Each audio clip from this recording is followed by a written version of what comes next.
What is up, everybody? Welcome to this Trainwreck Sports Podcast, where we are not here to play school. We're here to break down New Year's Day football, the best college football day of the year. We have 3 college football playoff quarterfinals to preview and get into.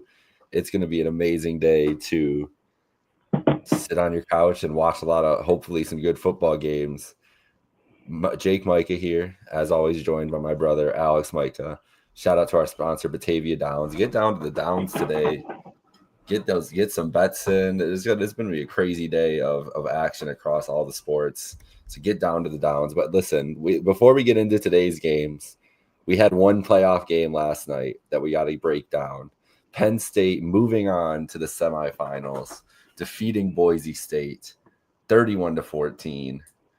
Mo, how did you feel watching that game last night? I felt good for the most part. It was different from the SMU game for Penn State, where the offense started slow, and the defense got them their first 2 scores. Actually, the offense came out firing their first 2 drives, and they put up 14 points on the board. And Drew Adler started out like 10 of 13 for 110 yards and 2 touchdowns, and they got some good gains on the ground too. And it looked like they were just going to steamroll them. They had been shutting down Gianti. They forced a fumble on him, which he doesn't usually do. And then Zachy Wheatley, the defensive MVP of the game, recovered it on a great play on the sideline. And then like 2 plays later, they fumbled it themselves. And then the momentum flipped. And the offense kind of went stagnant for most of like the second quarter, beginning of the third quarter. So it was kind of different from SMU, where they started out hot and then got cold. But I mean, I don't know. The defense is playing incredible, and they spent most of that game without the best player on the team, Abdul Carter, who has some arm injury. Yeah, we don't really know what's good with him right now. We don't know. He was very wary to use that arm too much when you showed him on the sideline, and then when he was up on the podium for the trophy, and they handed him that crystal football or whatever the Fist Bowl trophy is crazy, but whatever you want to say. Yeah, what is it? I'll get it up. Hold on. Yeah, it's hard to explain it even. But keep going. They handed that ball to him, and he didn't hold it with both hands like everyone else. He held it up with one hand very gingerly and kept his arm away. I don't know if it's bicep or if it's his forearm, if it's just something pulled. There's no way he doesn't play. No, I think it's highly possible it's something just precautionary, and they just. It is a weird looking trophy. They got some crazy designs on here. It is. So that football comes off. On here. Yeah, that football so you can comes take off. that off there. Okay, yeah. All right. So that's what I don't know. Like, if you get that whole trophy each time you win the Fiesta Bowl, or if you just get that ball, and it's like kind of like the Stanley Cup, But whatever. No, I mean, I feel pretty good about it. Going to the Orange Bowl, it's gonna be cool. First time in the Orange Bowl since like 2006, I believe. Yeah. So just for anybody tuning in that hasn't listened to us this year, Mo, big Penn State fans. So it was a big night last night on New Year's Eve, and also Texas fans here. So we got game in a half hour. It's a couple of days for the Micahs in the college football land. Yeah. But last night was good. And I'm very happy to be proven wrong, because coming into the season, I said they're gonna be 9-3, and they are now 13-2. And it was very strange. This is the year that you bailed on them, but hey, it's okay. It works out that way sometimes, reverse momentum theory, right? I guess so. But no, I think the defense shut down what a lot of people thought was gonna be the Heisman winner. He was the Heisman runner-up, Doak Walker Award winner, and Ashton Gianti, or Genti, however you pronounce his name. And I mean, he had 30 carries for 104 yards, so 3.5 yards carry. They forced 2 fumbles on him. He had only had 2 fumbles the entire season before that game. Yeah, and he lost one of them, which was a huge, killer for them. Yeah, Boise couldn't, there was a couple shot plays that they took advantage of and everything, but it didn't feel like they could really gain any momentum. This game didn't feel close. Penn State was getting in their own way a lot. Aller played a good game, not a great game last night. Like, he was only like 13 of 25 or something like that. The run game really took over in the second half, and they didn't need Aller to be great. And he did make big throws when he needed to. Like, that touchdown to Amari Evans is an amazing throw. Even the touchdown to Warren. I mean, the Warren touchdowns are more spectacular plays by him, which is why he's the guy in this picture here holding the trophy. But Mm-hmm. Allard did just enough, but they could have been. That's the thing, is they still haven't played their best game yet in this playoff offensively. No. And it's going to be, there's two schools of thought here. Well, they could, have an explosion against one of Georgia or Notre Dame, or Georgia and Notre Dame are going to be a really tough matchup for them because those are two incredible defenses. And that game, whoever Penn State plays in that game, doesn't matter who wins that game tonight, it's going to be like 14-10 or something. 14 to 13. I would think it's gonna be low scoring, and it's a lot of defense. And I think depending on if it's Georgia wins tonight, I think Georgia will be favorites, but not by a lot. It'll be like 3-point favorites. And then if Notre Dame wins, I think Penn State would be the favorite, but only same thing by like 3 points, maybe even like 2 points. That's what I think it is. That's how it would come in. Yeah, because if Georgia gets a win, they will definitely get like some favoritism. Yeah. And yeah. So, any other thoughts on the Fiesta Bowl last night, or are you just ready? Oh, Penn State 8-0 in the Fiesta Bowl. It's the best record for any team in any bowl game all time. 8 wins, 0 losses, 100%. So that's pretty cool, especially because it's a New Year's Six bowl and now obviously part of the playoff. So it's kind of cool that they can have that going for them. So that's nice. My last thought. Well, yeah, they won the battle of the Fiesta Bowl. Undefeated, Fiesta yeah. Undefeated. Yeah. Crazy start to the season, to the playoff yesterday. Just seeing that matchup like happen was just so surreal seeing Boise. Yeah, Boise and Penn State in a matchup. It was jarring to see, but there was a good. I think. Here's the thing. I'll get on my soapbox real quick before we start previewing the games. I'm tired of people just being like, "Oh, there's not enough good games in these playoffs. Why are these teams?" They weren't good games in a lot of the playoff games. A, to begin with, and B, last night was still a good football games don't need to come down to the last possession. Yeah. It was a game. It was interesting to see Boise get some counter punches in there. They kept it close for like Penn State was not out of the woods until that last drive. Yeah. It wasn't like you felt safe. They're up by 10, but anything can happen. And Boise State, without that penalty getting called back earlier in the third quarter, I can't remember exactly what the penalty was. Hands to the face. Yeah, hands to the face on a tackle. Could have been a 3-point game. Like it could have been. And Penn State thin things.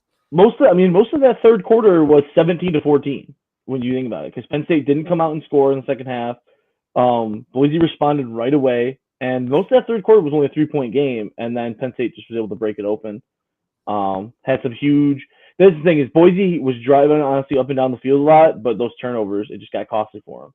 So yeah. But all right, let's get into today's games. We got it in a half hour here. The Peach Bowl. The Texas Longhorns, who are big favorites, 13.5-point favorites over the Arizona State Sun Devils here. Peach Bowl taking place. Oh, this picture. Come on. What are we doing here? Picture? Just cutting off. There you go. See the whole thing. There we go. We need some helmet action. Arizona State potentially talent-wise overmatched in this game. That's the biggest thing here, is that it's Texas. The reason Penn State won last night is Jimmy's and Joe's more than anything else. They just had they won the battle in the trenches. They were more athletic in the secondary and in the back end there. And even the receivers were getting separation. That's not something Penn State's been able to do a lot this year. So they really just had better athletes. That is possible in this game with Texas. But the offense of Arizona State with Scatabo and that rushing attack, and he's 24 touchdowns, 5 interceptions, like doesn't make mistakes, doesn't turn the ball over. This is a Texas team for years. So talented, but Texas if we're talking about Penn State getting in their own way a little bit last night, Texas loves to lose games themselves. They love to be chaotic and just make you have like brain scratching decisions during the game, and then something incredible, and you're like, how did they think of that? Like they are a very up and down great football team, and I truly think they are a great football team. But this is a really interesting matchup for this Texas team. I definitely think Arizona State's covering this game, but I just think that they're, even with that defensive line of Texas, I think Arizona State's going to be able to run and be able to control the ball a little bit. And I also don't trust Quinn Ewers in that offense to not give them some opportunities. Like I expect Quinn Ewers to throw an interception in their own territory today, because that's something he does in big games, or just generally speaking wise. Now, if Texas can just run the ball like they did last week against Clemson, this point's moot, because ASU won't be able to keep up. Even as good as Scadabo is, they won't be able to keep up with them if Texas's rushing attack is going like that. But I think that Arizona State has a better chance to run than, say, Boise did yesterday on Penn State. I do think that. I mean, it's possible. I mean, it's obviously like I gotta assume Sark and their Pete Kwiatkowski, their defensive coordinator, has just been saying the exact same thing that James Franklin and Tom Allen were saying, was we have to gang tangle. We have to get off of our blocks, and if he breaks tackle, you have to have the next guy there right away, which is what was happening with Gianti. Is that he broke a couple tackles like at the behind line of scrimmage or at the 1 yard line, but then there was 3 guys on him right away, and he only really had like one good run where he broke through like 8 people, which is still crazy to see, but they held him down to it. Got to do the same thing in Camp Scadaboo. They have to have Colin Simmons and Trey Moore and Anthony Hill Jr. and Johnny Barron coming up from the safety position. These guys just have to be flooding up and just getting a hand on him, at least slowing him down so the next guy can make that tackle. And I'm sure that's what their game plan is the entire way. Like you said about Levis not really makes mistakes, that was the same thing with Maddox Matson yesterday for Boise State. He had 22 touchdowns. He only had 3 interceptions on the season. He threw 3 picks in that game. So, I mean, it's all fun and games, but until you face like a real defense and a top defense that, and if stuff's not going your way, you're going to make dumb decisions because you're trying to catch up in the game. I 100% agree with you. Quinn is good for at least 1 interception a game. I said that all year round because that's just who he is for whatever reason. I don't know about in his own territory. I wouldn't be surprised if they drive down to like the 30 and it's like 3rd and like 5 and it gets batted up in the air and picked off, because that's happened like 3 times to them. Because he's just too short. I was going to say, wasn't there a game this year where he threw a pick like on the second play of the game that was a tipped ball interception? I feel like there was one in their own zone. Yeah, possibly. He's done it a couple. There's been a couple tip ball interceptions by Quinn, because he's only like 6'2", maybe 6, maybe 6'2" even. And I don't know. There's all this talk about him transferring out, and then there's like some $6 million NIL deal for him. I saw someone jokingly saying that Texas is the one who offered him $6 million to leave. So, we'll see. I think Texas, like you said, they just have more talent all around, and I do think they're going to be able to run the ball with Wisner and Jaden Blue, who have come along so much this year, and they're just they're playing outstanding. So, I think this game will, like you said, that Arizona State will cover, but it's probably like 10 points. I can see this game being like 31-21. Yeah, I could see that. I think it's going to be a closer game. I don't think Texas is going to blow them out. 31-21 sounds about right. It's going to be fun. I really think if Texas gets out of their own way, they could win this game like 38-14 or something. If they're on their shit, they could do it. But I think that Arizona State smacks them in the mouth a little bit, and I think that Texas will have a couple lulls. I think they mostly control this game, but there are a couple lulls and a couple moments where we're like, come on, like just bury this team, and it doesn't. Same way about like yesterday going into the game for Gianti. I was like, I expect him to get like a big run, like 1 or 2 big runs, because that's what he just does.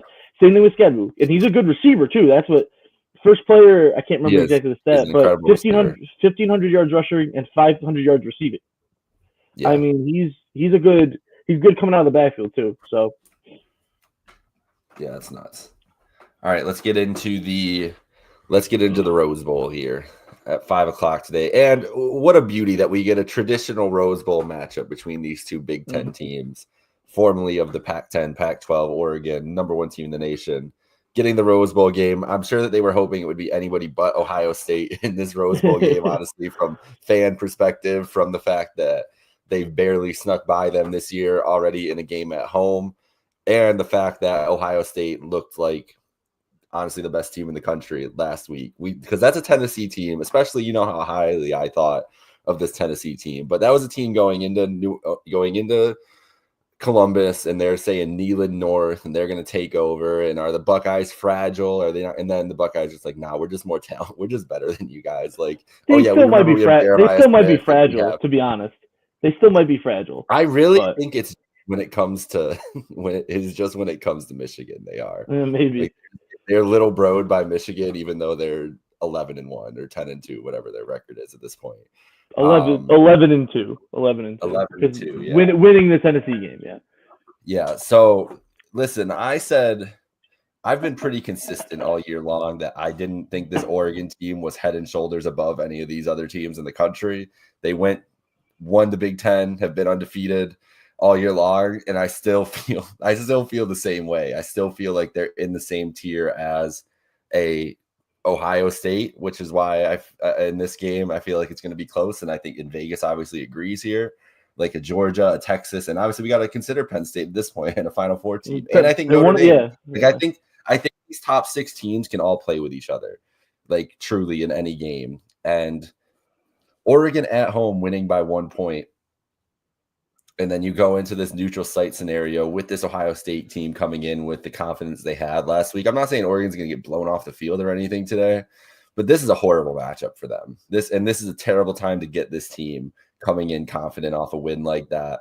The seeding, they have Oregon, of all the seeding talk we're going to get all summer because of this year, Oregon has the biggest gripe because they should not be having to play Ohio State in this second round matchup. Like, you're the number 1 team in the country. Here's Ohio State. It is kind of crazy. I understand it because the way it's set up is that the 1 seed gets the 2. Like, it's guaranteed you're going to get the 2 high remaining seeds because it's 8 and 9. Now, should Ohio State have been 8? That's the question. Maybe they should have been 7. Maybe we should be talking about Ohio State as a 7 versus Georgia this week, and that's probably what. Yeah, maybe that would. But the committee definitely wanted this. They wanted this rematch because they wanted this to be the Big Ten title game and wanted to see this game again.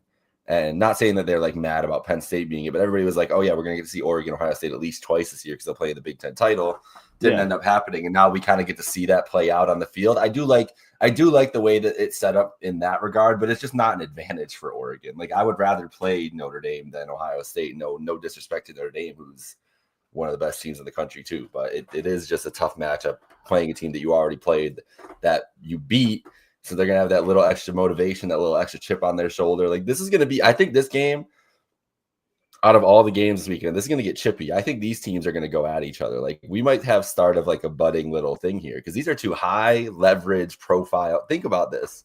Earlier in the year was number 1 versus number 2, right? When they met, I think it was 2. I think it was 2-3. 2 versus 3. When they meet in their first game there, and now they're playing in the Rose Bowl in the playoff. Like, that's a hell of a start to be in the same conference together.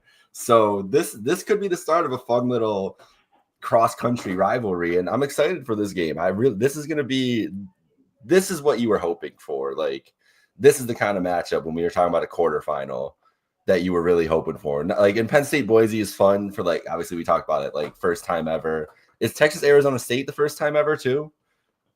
Yeah. So we have 2 first time ever matchups, and those are fun. And those teams, Boise and Arizona State, the seeding thing, I'm not saying that they're not deserving. The conference champions should all be in. But these 2 games tonight, like, these are special matchups. We're getting Ohio State, Oregon, and Notre Dame, Georgia with everything on the line is going to be insane. It is. You're not wrong. You're not wrong at all. I really don't know what's going to go this way in this game. And, like, they talked about it yesterday. Joey Galloway was talking about it.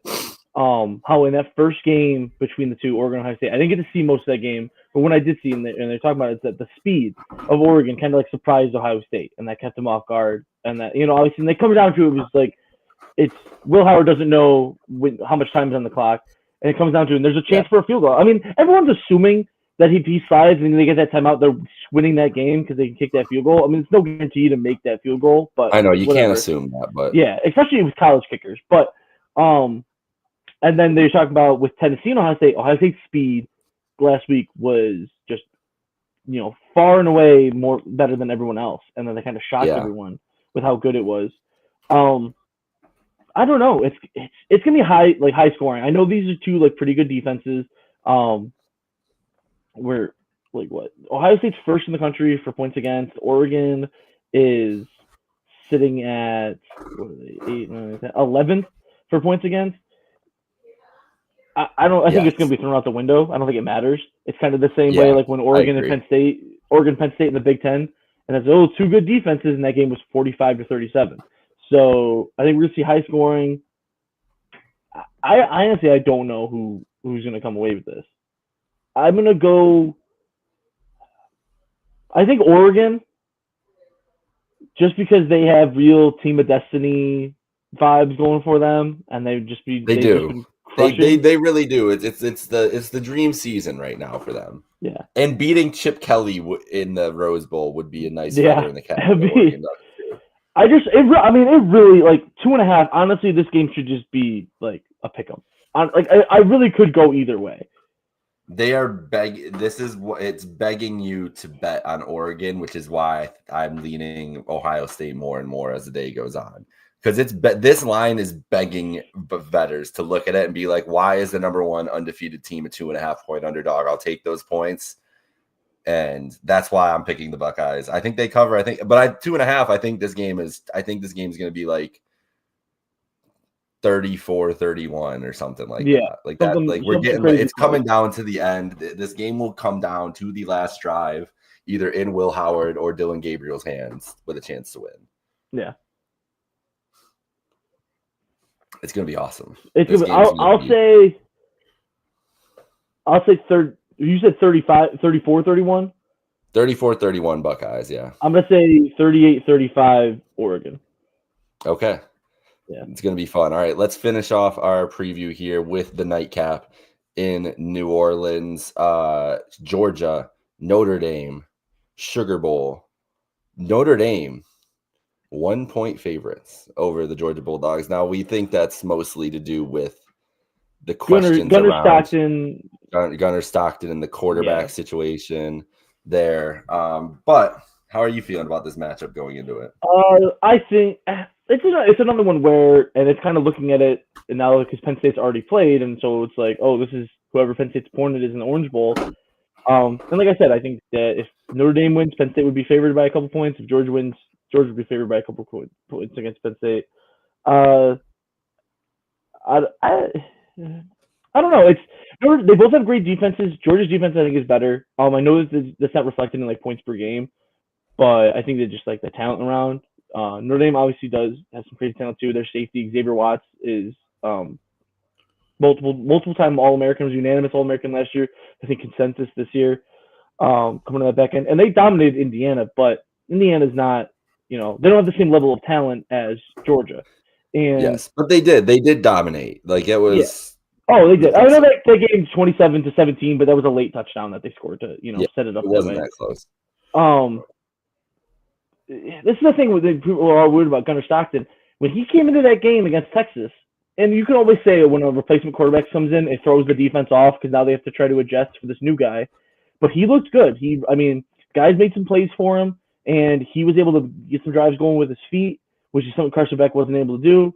And now he's had 2 weeks in that offense to just work with all those first team starters and get more accustomed and get ready and going to be on at least a better timing with those guys, with those receivers and with those backs.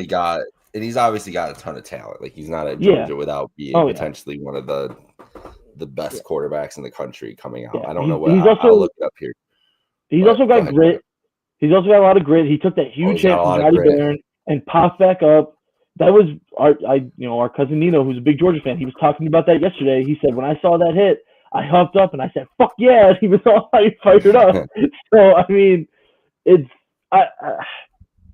I'm gonna go. Stockton was a 4-star prospect, 94 graded by 24/7. He was the number 7 quarterback in his class. The number 11 overall prospect in Georgia. So yeah, high 4-star prospect. What quarterback class? What year was it? 22. 22? Okay. So that's okay. So that's not Drew and Case Luke or anything. He was committed to South Carolina and then decommitted and ended up going to Georgia. Oh. And before that was even crystal balled to Auburn. He had a lot of offers: Oregon, Missouri, North Carolina, Ole Miss, the Buckeyes, Mississippi State, LSU, USC, Florida. So Gunnar was a guy that a lot of these big programs wanted. Yeah. So this could be this is the thing is it's an unknown, and so that's why Notre Dame is favored here. Makes a lot of sense. But we've seen this example in the last 10 years. Tua walks into a game halfway through it and wins a national title. Like these guys can step in. It's not like Carson Beck's been trash for literally like the last 7 weeks. Like Carson Beck has not objectively been a bad quarterback. So can it get worse? I don't think so. And if his mobility brings an upside, which he is more mobile than Beck, and it brings a different element, then yeah, maybe this is what they needed to do. Because really their biggest hole is quarterback. Like Georgia, everywhere else, they don't have the greatest receivers this year. I wouldn't say this is a weaker year for their offense in general, skill position wise. But the biggest hole the whole second half of the season was Carson Beck. And so maybe Stockton is the difference they need to make this run. But that's why Notre Dame is the favored team, because they have the experienced quarterback, even though we don't really both like Riley Leonard or are that high on him. But no, I mean, I don't think Riley Leonard is like an elite. Like it's hard to say. Like he's a great dual threat quarterback in the sense because he's a really great runner, and that team is a really great rush offense.